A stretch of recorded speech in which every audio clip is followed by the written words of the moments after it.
Ladies and gentlemen, welcome back to the channel. Make sure to subscribe if you are new. We are barreling towards 2,000 subscribers, and I want to set a goal here. I wonder if we can reach 2,000 subscribers by April 1st. It would be a perfect April Fool's Day present and would be the perfect amount of channel growth right before the crucial Wisconsin Supreme Court election, which we will be mentioning time and time again before April 1st. But I think most people have seen this win by Donald Trump. People have complained about me calling it a landslide. I'm sorry. Who won all seven swing states? It wasn't Kamala Harris. Who lost the popular vote when she wasn't even expected to have it get within two? I was giving off hot takes for saying it was a toss up and that Harris was slightly favored.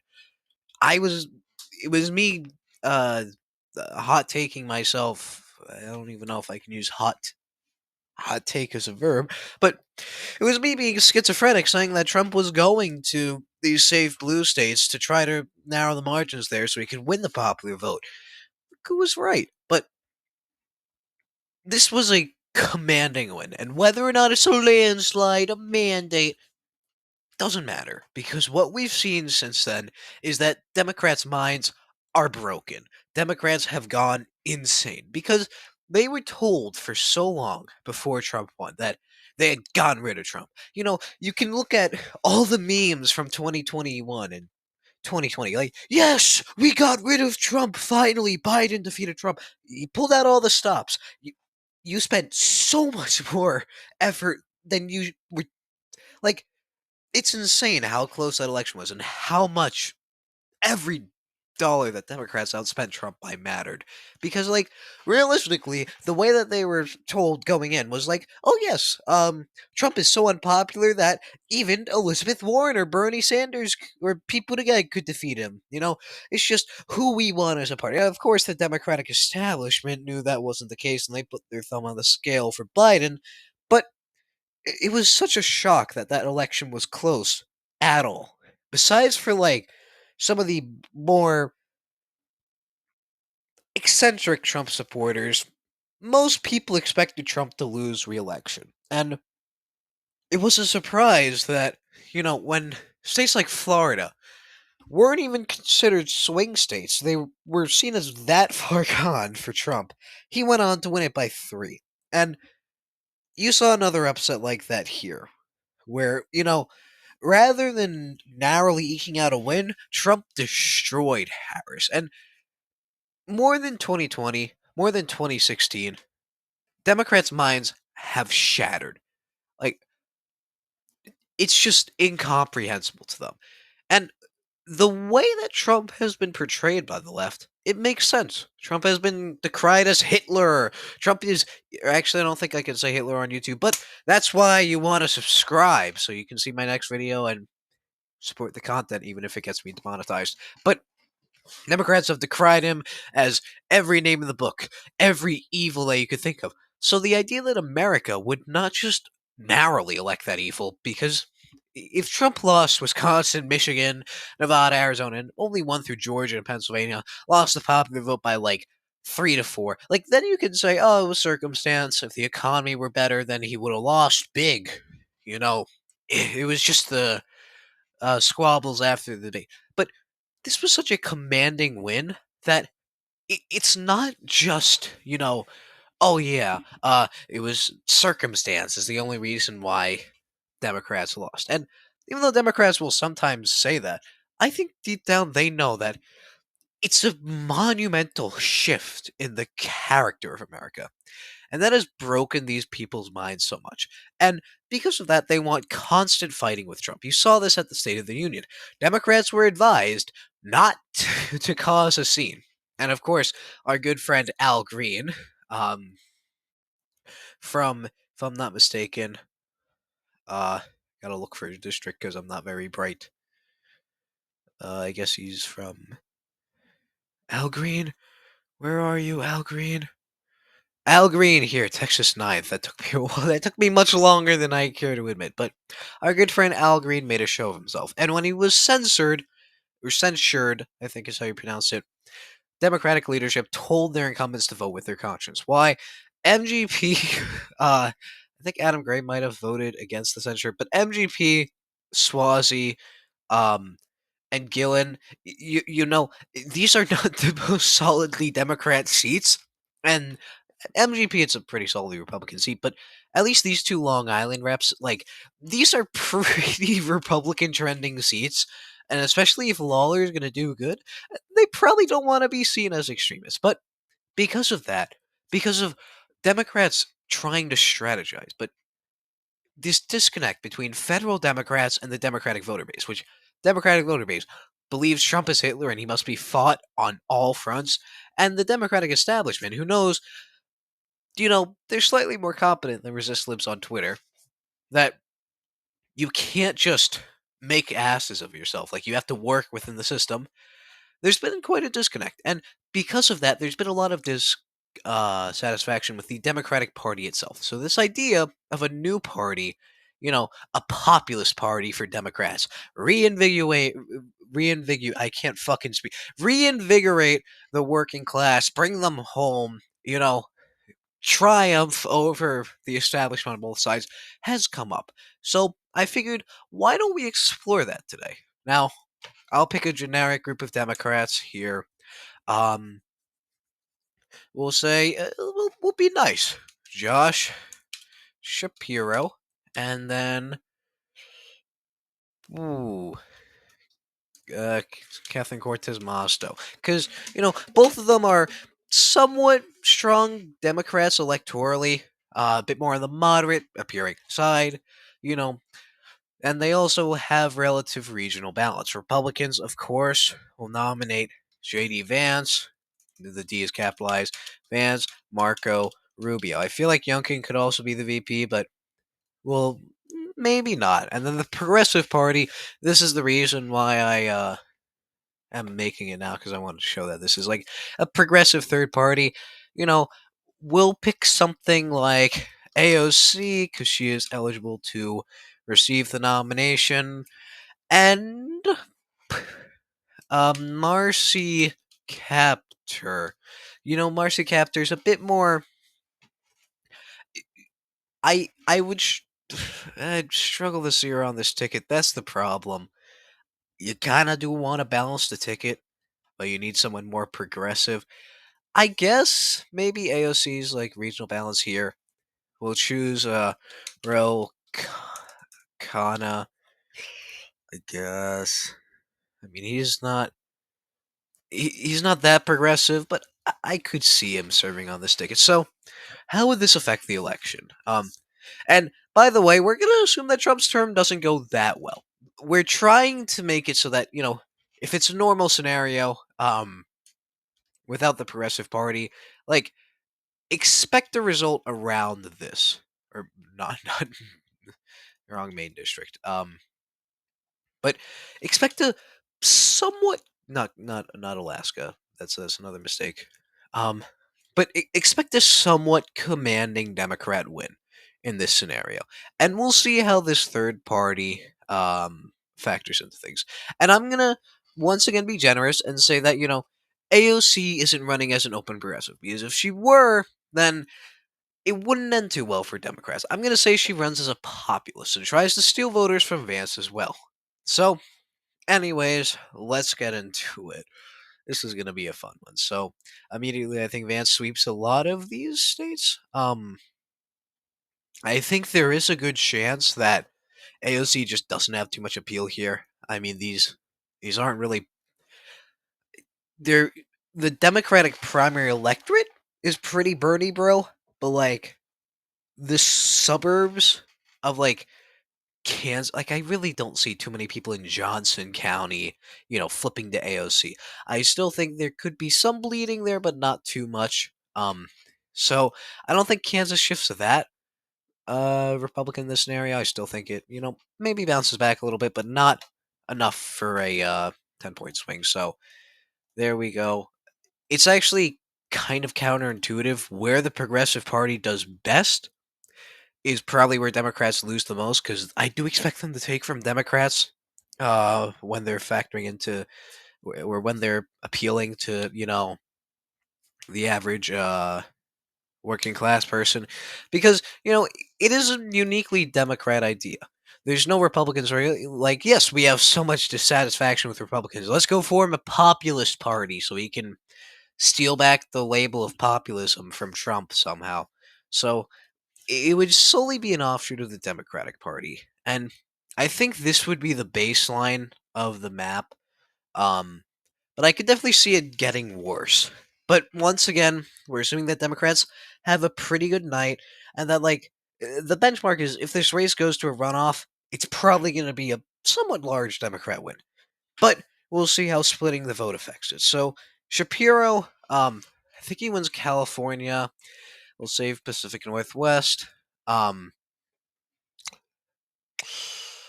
Maryland, especially a large black population, probably isn't going to vote third party. Um, yeah, and that's probably it for him. And as for this party, if we're gonna, say that they're any way legitimate, we are going to have to, boost their odds a little bit. But I still don't think they win any state by 10%, though I do think that they end up winning states.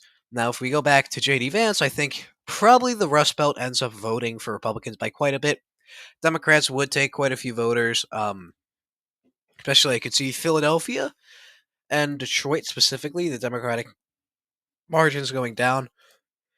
Wisconsin, maybe not, but I do think, you lose a lot of appeal in La Crosse, Eau Claire, and some of these rural areas, bigger cities, and plus Dane County especially, you lose a lot of margin there. So I think it's narrowly likely, while the other two aren't, they're not too narrow. Um, I'm also going to assume in this scenario, Arizona is likely, just because I do think Phoenix, there is a base for this progressive party.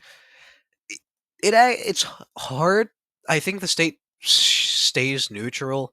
I don't think it shifts Republican like I have it shifting Republican in many of my predictions, but I don't think it slips under likely. So JD Vance wins by that margin. And Shapiro, I mean, I think Delaware probably is likely. I do think there's quite a large progressive base in the state of Delaware, and I think that could help, or yeah, could help progressives here and could hurt Democrats here. Um, in fact, the governor nominee for Delaware was a pretty open progressive, so it shows that Democrats in Delaware aren't that moderate. And are leaning a bit towards progressivism, but I do think there's enough of an establishment in Delaware to hold. I don't know why my voice just cracked. But I do think there's enough in Rhode Island to hold. Plus, Maine's first.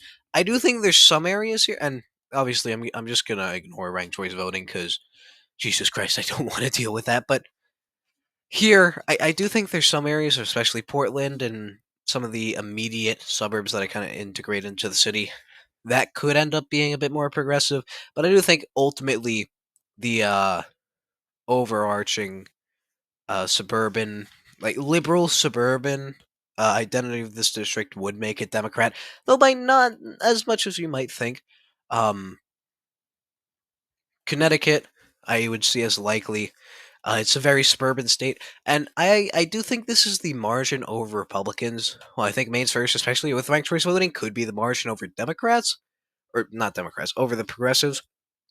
But I just don't see progressives doing too good here. Maybe in Western Connecticut, but a lot of Connecticut is just rich elites, and I don't see them having too much appeal there. And rural areas, which they don't have too much appeal there either. Um, so that's probably it. And as for likely for the third party, Vermont probably. I am assuming that this is like a party following in the footsteps of Bernie Sanders. So especially since Bernie did get a significant write-in portion in 2016. And had he run third party, I mean, obviously it would have taken the Hillary Clinton campaign, but he would have put up a serious fight for Vermont, even though he'd have no appeal elsewhere, or he'd have less appeal elsewhere. Um, if this party is going to be legitimate whatsoever, I think that they're going to end up picking off Vermont, and I think the next state they pick off is Hawaii. Hawaii's pretty progressive. It's isolated. It's small. Candidates don't visit it too much, so I think that progressives going here. Like Tulsi Gabbard is from here, yes, but that was a different Tulsi Gabbard. Um, it that was a I uh, I think progressives get enough. That Tulsi Gabbard was a progressive here, and I think this is the margin over Republicans. I actually think Democrats would get third here. Um, and I think progressives would do well enough here that they'd be able to win the state. Um, so yeah, that's probably it for now. So as for leaning for Vance and Rubio, we have North Carolina, and Georgia. This is mostly from the general wave. Um, like Democrats doing well. And I don't think progressives take too much from Georgia. The Democratic population is very black. And I really don't see that being sabotaged too much by the progressives. Same thing with North Carolina, though I do definitely see some votes being taken away. Mecklenburg, Guilford, Forsyth, Wake County, Durham and Orange, especially. I could see them doing well there, which tempted me to make it likely, but I do think, the black base and the rural base holds just enough for Democrats that it's like a 4.9 point win. And I don't think that AOC or Ro Khanna would do too good because, like, these aren't that large of a part of the state. I don't think that progressivism would have too much appeal in the rest of the state. So I think it ends up a lean margin. Leaning for Democrats, Illinois, you definitely lose a lot in Cook County, and that's why this is a margin over Republicans. I think it's like a 3 point win for Democrats, but I do think the suburbs hold enough, and you get enough out of the Cook County suburbs. And Chicago's not an overwhelming win for progressives. Actually, I think there's a chance that, you know, Democratic Party could end up winning Chicago, but I think you net enough votes out of Cook County that the rural areas make up a larger vote lead compared to Cook County. I still do think it holds for Democrats. Um, Same thing with Rhode Island. I definitely think that this is a better target than Connecticut. This is a more populous state, and I think that especially in Providence and some of the suburbs around there, um, progressives could steal a lot of votes, but I don't see them stealing enough to hand it to Republicans just because Republicans don't have that much to net votes from for now. Of course, once they flip places like Warwick, Cranston, that's kind of it. And some of these coastal areas, things can definitely improve for them. But for now, I'd say that Rhode Island would be a hard win, for them. So I'd also, or I forgot, Nevada for Republicans. Oopsie, but I'd also say New Mexico, probably. Um, Mexico, you'd have a hyper-educated population in Bernalillo and Santa Fe, but I don't think nearly enough. I don't think the drop-off here would be enough to make the state vote for Republicans. I do think that's the weird thing. Bernie Sanders had zero appeal among minorities whatsoever in 2016, and he had zero appeal among minorities that were black in 2020, but he pulled appeal with Hispanics out of his ass. So I don't know if this party would do well with Hispanics. I'm gonna guess not. But a Hispanic state like New Mexico, that would make the difference. Elsewhere, it doesn't really. I'm gonna say that they probably don't have too much appeal there. Now we move on to the leaning towards progressives. Massachusetts, I think you could do well among the Boston areas and in some of these suburban areas. I don't think Republicans would pose too much of a threat. Even though the state is trending Republican, it's basically 2-1 Democrats. So even if Democrats split the vote to the maximum degree, it would only be a narrow Republican win. But I do think progressivism would do good here. Um, there definitely are some areas in the western portion of the state that are pretty liberal. Like we go to the township map, and it's surprising just how liberal these areas are. You'd think that they'd be rural the further away from Boston you get, but they're not. So I think the progressives would do well there. I also think Washington, it's a weird state in that it almost shifted towards Kamala Harris. You saw a lot of this coastal area shift towards her. I think Seattle would be a big base of support for them, and I think they do relatively well in the suburbs as opposed to like the general overarching idea of this video, which is they wouldn't do well in the suburbs. And in the rural areas, they probably stay stagnant for Republicans, but I definitely could see progressives doing better in these rural areas than like the rural areas of say Idaho or North Texas. So like I definitely do think Democrats might be able to hold on to it, but I think it'd be a progressive hot base or progressive hotspot, especially since the Pacific Northwest is pretty progressive. Uh,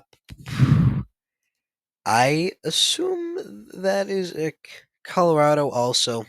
I'd say is leaning towards them.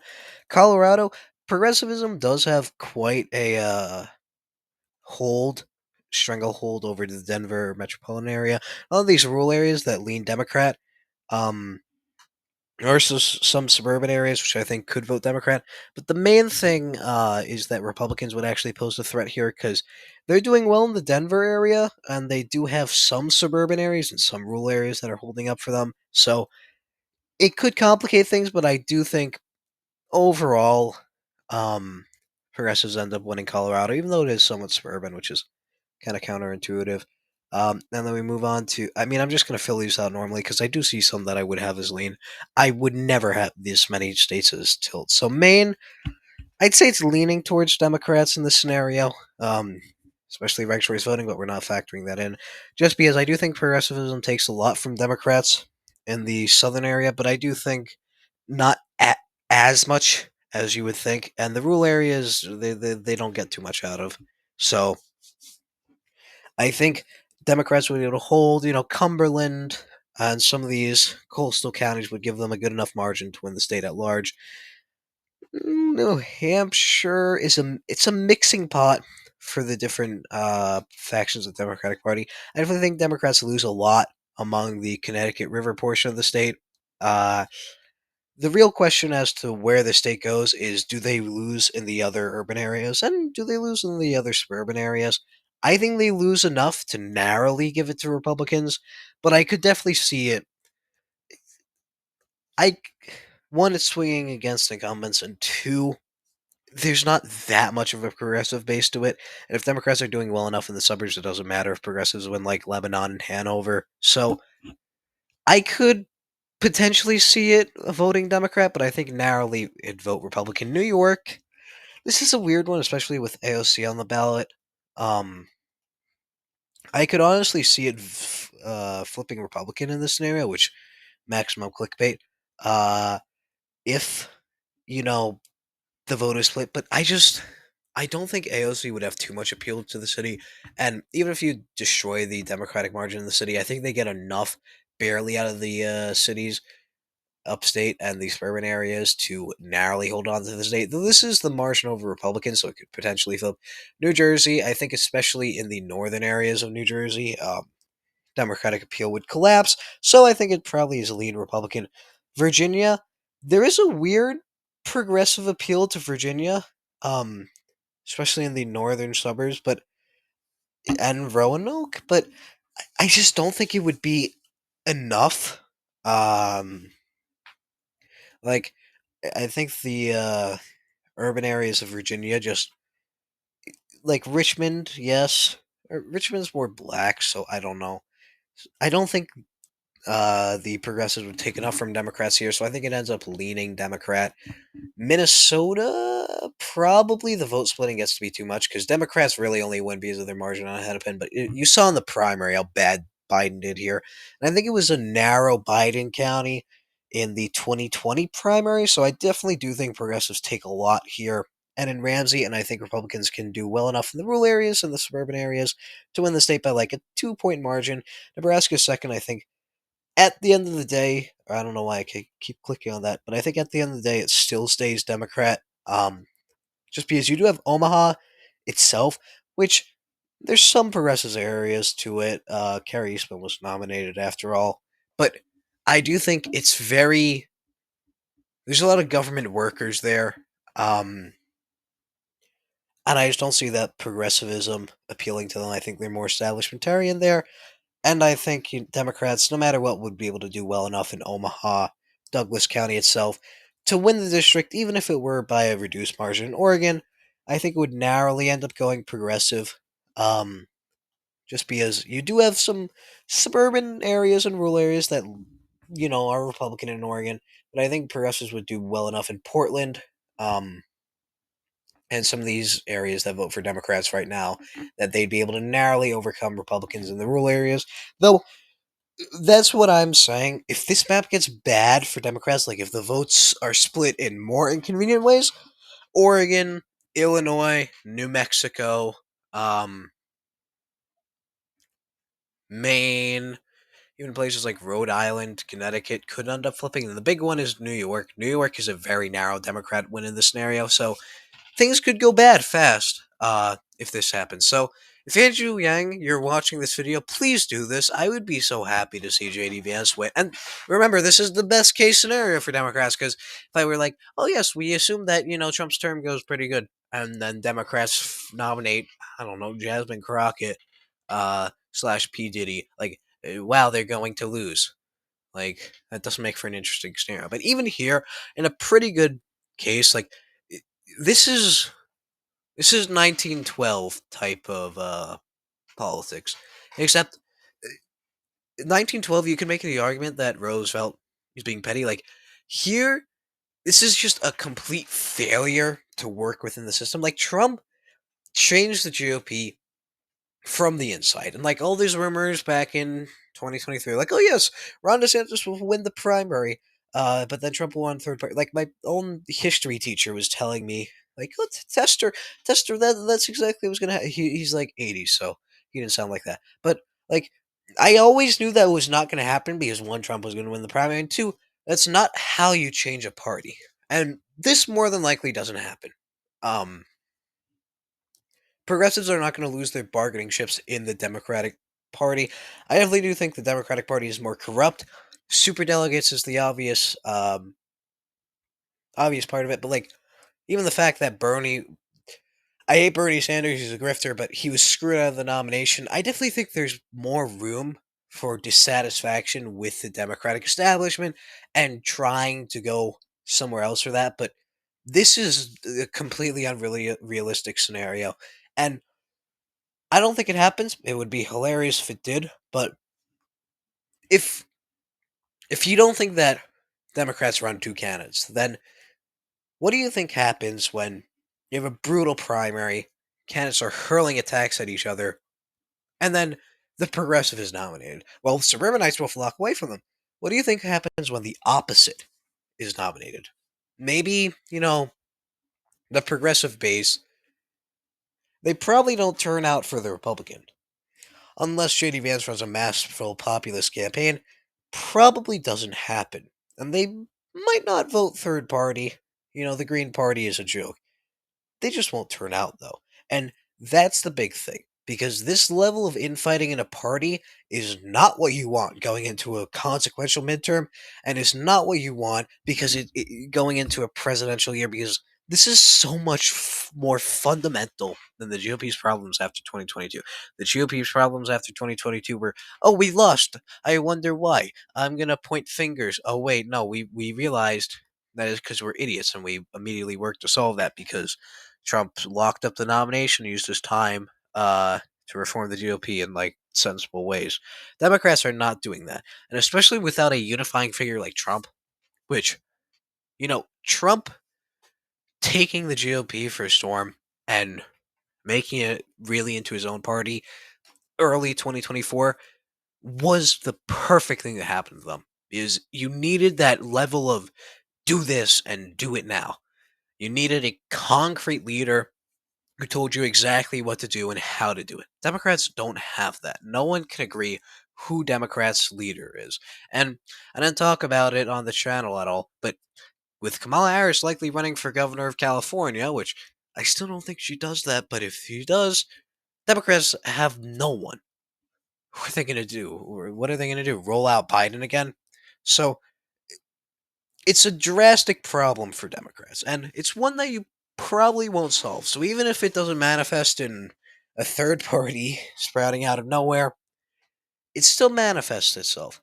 But anyways, if you enjoyed this video, please subscribe down below. Once again, 2,000 subscribers soon. If you want to click off now, I'm going to be ranting about the channel, state of the channel. So I don't know how much you care about that, random viewer. I think daylight savings time just hit. That's kind of quirky. Yeah, it's 3. It's not 3 a.m. I don't know how the. Anyways, That explains the mental state I'm in this video. I've been in worse mental states recording videos. But anyways, thank you for watching. I am gonna talk about, personal life a little bit. So if you don't care about that, which I'm completely fine with, internet strangers' personal life isn't that interesting. If you want to move to the next video, that's Tester's Dunge video. Go watch it. Go plug. I guess. But yeah. If you don't want to stay here, bye bye. It was nice having you. Subscribe, like, comment, etc., etc. But for those who want to remain, one, go follow the Twitter. I know it's a plug, but Twitter I use personally enough because way back when, I've alluded to it a bunch, but there's this thing called Norwackle, and there's an error around it because I emerged from that a changed person. But one of the things I used to do was schizopost my community tab. That was hilarious. It was wonderful. Some people might remember it, but ever since that, I rarely use my community tab. So, especially, especially for informing my audience about how I'm doing, I rarely use it, and it is a shame. And I do want to use it more. It's just a little inhibition from you know schizo posting every day. You know, putting up a rant every week. Like, it's nice to not have to worry about that. But for those who don't know, things are rough for me right now, and I'm not saying that like, oh, woe is me, my life is so bad. No, no. Things are rough, especially staring towards the future. Which, if you know about me, and what I'm doing right now, uh, yeah, it's hard, and it's hard to stay focused on this while that's happening. And this platform frustrates me a lot. Not the viewer base, and it's not your fault. I love you guys. You mean so much more to me than you can imagine. But YouTube itself, as a platform, infuriates me. YouTube doesn't YouTube doesn't prioritize high quality content. They prioritize what gets clicks, what gets comments. That's why I include commenting. Like, I want you guys to comment if you have something to say, because I know so many of you guys have something to say, and I want to hear it. But like, I don't want to beg for comments. Like, that's how you get views on YouTube, and it frustrates me. It frustrates me in the same way that like this Charlie Kirk type content of like walking into a college campus and going up to some random person saying, "Hey, can you debate me on this very hyper specific issue that I've studied before?" And they're just like some random college student who's supposed to have the same knowledge. I get some of them are stupid, and then a lot of people are stupid. But one, when you put someone on the spot, they're gonna fail. And two, like, forcing them to debate you on an issue, and like that's exactly what he wants. He's not even trans. He's fairly transparent about it. Like, an obnoxiously large table, like, controversial claim changed my mind. Like, you're not having intellectual debates there, and the point is to have non-intellectual debates. And that's the type of content that has been focused on by the algorithm for so long. People, and I don't say people, as in the average viewer base, but YouTube knows they will make more money if you watch the most retarded, brain rotting, stupid content possible. But the type of content that makes you mad, the type of content that makes you keep scrolling, the type of content that makes you write an angry comment below, either in support of the content creator who you're defending the honor of, or against them as if they were Satan incarnate. Like, that's that's such a horrible way to look at content. And like, the annoying thing is that like, I'm at a crossroads right now where I don't know what I want to choose, because I want an audience, because there's so much more you can do with an audience. And there's so many great things that I can do if I have like 2 or 3,000 subscribers, so many events I can hold, so many interesting discussions that I can have with people. Like I've been streaming live for God, like 9 months, and see it go from like 5 people in the chat to like 25, 35. It's such an incredible experience that you want more of. But I'm at the point where like I don't know if to do that, like turning out slop content of uh, like turning out content um of like Republicans will win every election ever. Like, is that what I want to do? And like, of course, it's with this focus on like the larger sense of self. Like, what is my place in this world? That like I don't know if that's what I want to do. Like, do I want to spend my time making content that's clickbaity? Because like I created this channel as a joke and as a hobby and as something fun. And like it's fun, but it's a different sense of fun. It's a different sense of fun where like it's very hard to experiment. And like if I experiment, probably not going to end too well for me. And like I just don't know. I don't know how to make a high quality video and ensure high quality videos while also feeding into an algorithm that actively discourages high quality videos. And it's annoying. And like I know the production value of this content is terrible, terrible, terrible. And I don't blame you whatsoever for not liking the production value of this content. But what I want to share is I want to share the ideas. Like I just that's what I tried to do with this video. And it's been hard for me to say this because I can't think of a good way to say it. I can't think of I want a good video where I make something clickbaity for the algorithm that people will click on and watch and comment and discuss, but something that has a logical core to it rather than just like if this unlikely series of events happens, good thing for me will happen. Um, you know, I'm gonna ignore all opposing arguments and say like good thing for me is inevitable. Like that's not what I want. And it, it's hard to fight against an algorithm that actively hates that style of content. And it's not the viewer base because you know I'm a little bit of a pessimist, but at least I have the basic respect and faith in humanity that like they will enjoy more intellectual, longer form content. I'm not saying intellectual as if I'm smarter than anyone. God knows I'm dumber than 75% of you. But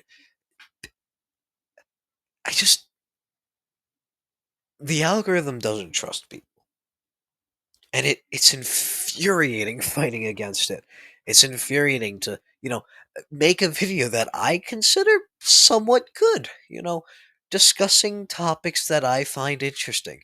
And then just see it be crucified in the algorithm.